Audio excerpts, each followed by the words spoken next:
Moving on, all right, to our last team, the Denver Broncos. Wow, it feels weird saying that. No, it doesn't. I just don't really like the Broncos, but we're giving unbiased opinions here. So feels weird saying their name. Insert Melvin Gordon. I mean, what I thought was one of the craziest moves in the offseason, me and Jacob, or Jacob and I, spent nearly a whole episode talking about these two a few weeks ago. And that, I mean, goodness gracious, you had Philip Lindsay, since coming into the league, is over 1,000 yards in his first 2 seasons. And now he's expected to play second fiddle to Melvin Gordon. And when it comes down to it, I believe that money talks. So would you rather have the undrafted rookie in Philip Lindsay or pay up for Melvin Gordon? Who are you taking? Guys, Melvin Gordon is I won't say bum because that's disrespectful, but he's not a good runner. The Chargers are always in a good position. Keenan Allen, Mike Williams catching the ball on the one, falling. He's getting touchdowns. They had a decent line. They played against the Raiders twice, the Chiefs twice, the Broncos twice. So I feel like he always overachieved. He's never been a good runner. He's never been a Derrick Henry or Le'Veon Bell, missing tackles, scoring touchdowns. I don't think he's a good runner per se. And Philip Lindsay, they had a guy that scored 1,100 yards with the Drew Locke and Joe Flacco. That's your guy.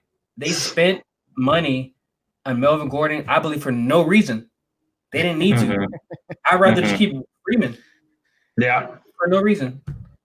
Yeah, so let's just hypothetically say that this turns into another committee backfield, this is what it's been for the last 3 years now there in Denver. I mean, Damon agrees he'd rather take Philip Lindsay. I want to say that I agree with Damon. I just don't know about the money. Joe, what do you got? I agree with Damon. Here's the thing. Philip Lindsay, I doubt that guy the last 2 years, and I was big on the Royce Freeman bus. Obviously, I was wrong. But Philip Lindsay is a baller. Okay, so is that. Yeah, Philip Lindsay's a baller, and Melvin Gordon is not really that good of a runner. Like Damon said, he's in a great position. Listen, he's going to get touches. He's going to get targets. He's going to score touchdowns. Nothing is going to change. But that is at worst a 50-50 backfield. And I think Philip Lindsay by week 8, week 9, once they realize that they made a big mistake giving him all that money, is going to be the lead back, not the workhorse, but he will be a lead back on that team. Yeah. Jacob? Yeah, here's the thing. Melvin Gordon's going to get drafted before Philip Lindsay in most leagues just because of name value. So for the value, I'm taking Philip Lindsay. And Joe knows I've loved Philip Lindsay since he first emerged. And this sucks because if Melvin Gordon was never signed, we would be feeling really good about Philip Lindsay right now. Really good. Yeah. And this just hurts Philip Lindsay. That's all. To me, it all does. But that's us selfish fantasy players talking, right? That's not for the team. It's good to have depth. It's good to have multiple guys who can do different things. But for fantasy-wise, this sucks for the backfield of the Denver Broncos. And now it's like I don't even want to draft any of these guys now because it's just I don't know what's going to happen. I don't feel good about either of them when they're taking carries away from each other. Another one of those situations where you need to have both. And if one gets injured, you're in great shape. Yeah. Unfortunately, as sad as that is to say, I'm not wishing injury on anybody, but that's the fantasy world. If one of them gets injured, fantasy players, like I said. You've got yourself a solid RB2, maybe even RB1. As is, you're maybe flexing these guys. Yeah, flex. I'd have to agree with Joe. I mean, Melvin Gordon's going in the 4th round. Philip Lindsay's going in the 10th round currently. Wow. If this is going to be a committee backfield, I want all of Lindsay at that value. Melvin's going in the 4th? 405. Like you said, man, oh my goodness. 5 yard carry. Take him. Everybody, you take him. I'm passing on that. Well, even last year, holding out, he was going, 5th, 6th round? Holding out. Lindsay's the guy. True. He's my Is he half black, half white? Because he's Shane's son. Yeah. My turn too. Hey, Lindsay, Let's go all ahead and Lindsay, all move on. We got a few more players to talk about before we close out the show. Let's look at the wide receiver position. Cortland Oh. Sutton. Again, it seems like this is an episode full of emerging stars in the NF or in the AFC West. I'll start it off with a hot take. There is no way I'm touching that guy this year with Chad Kelly behind the helms. What? Chad Kelly.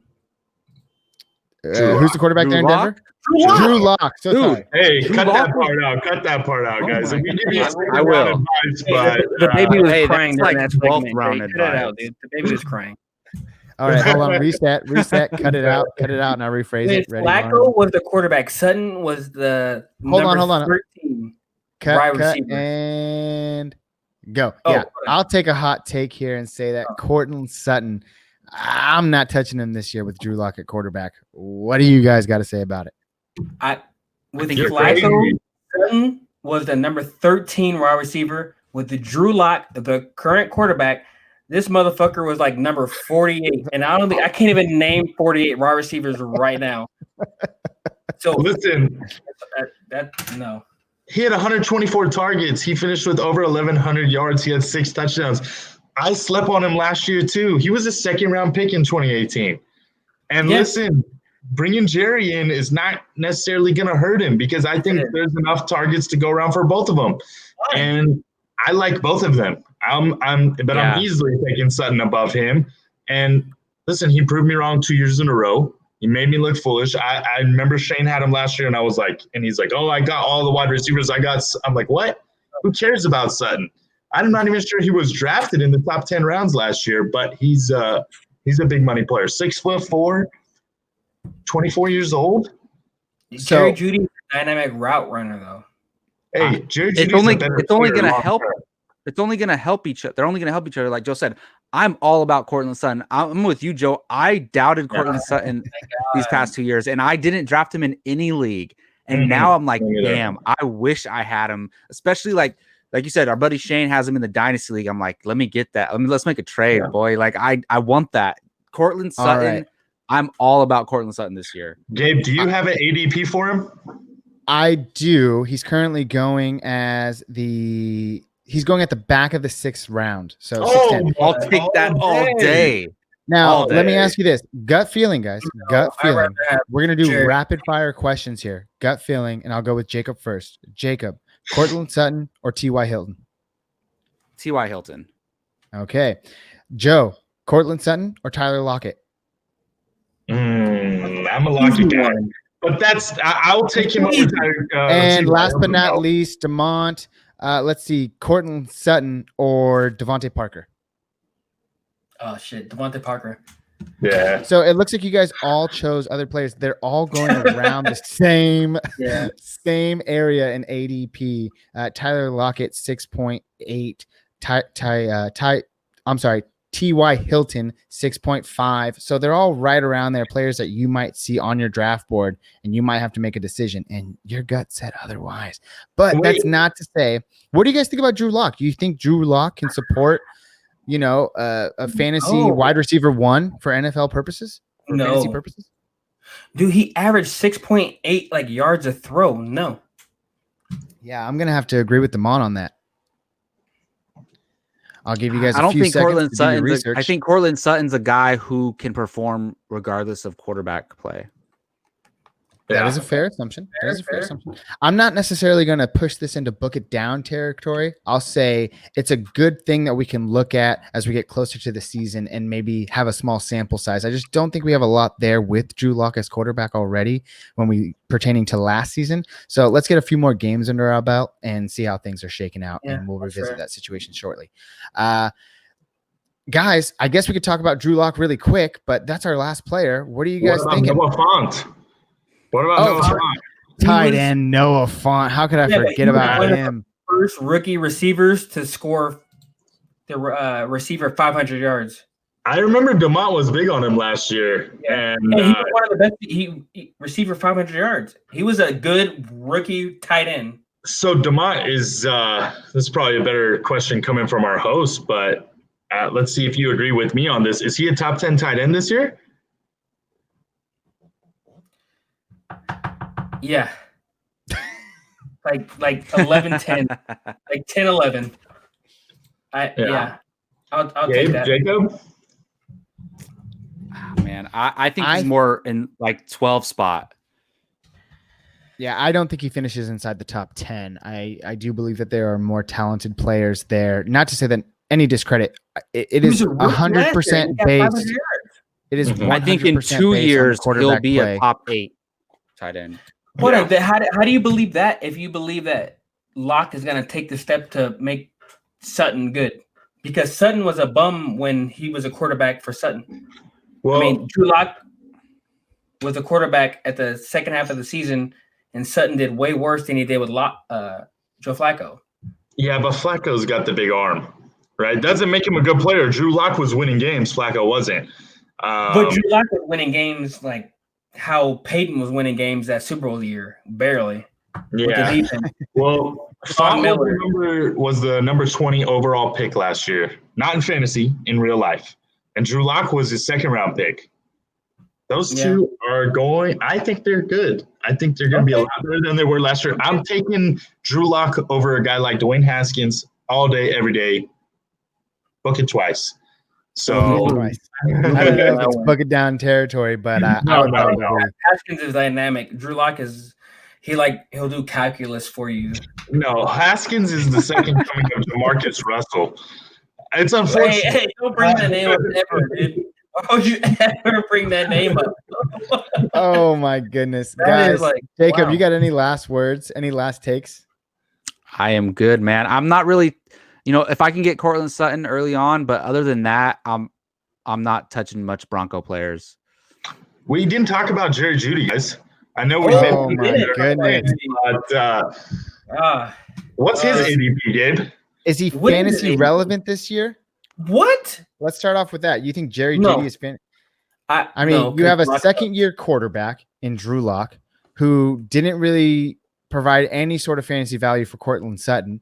Now you're throwing in another wide receiver. Yes, he was great in college, but Joe, you had mentioned earlier in the show that rookie wide receivers don't necessarily translate and progress that well early on in their fantasy football careers, not to mention NFL careers. I mean, I just don't think there's a lot there for Jerry Judy this season to kind of take helm or provide any sort of fantasy relevant. Can you prove me wrong? I'm open for it.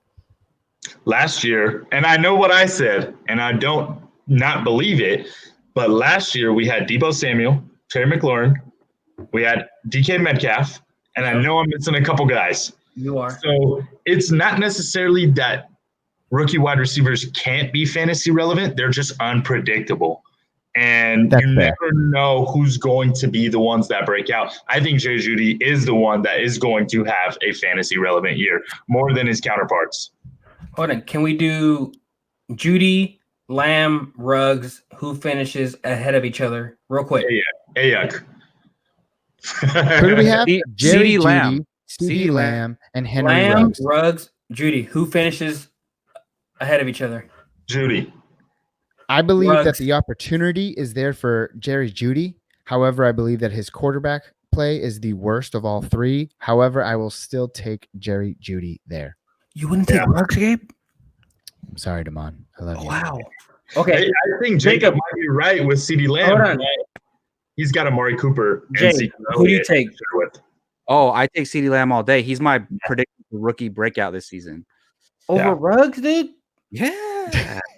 But Jacob, what do you think about Gallup and Cooper and Zeke? All right, for him. It's tough, but the thing, this is what I told Gabe is, did you guys see how excited the owner was and the coach were when they drafted him? They were like over the moon that he was available.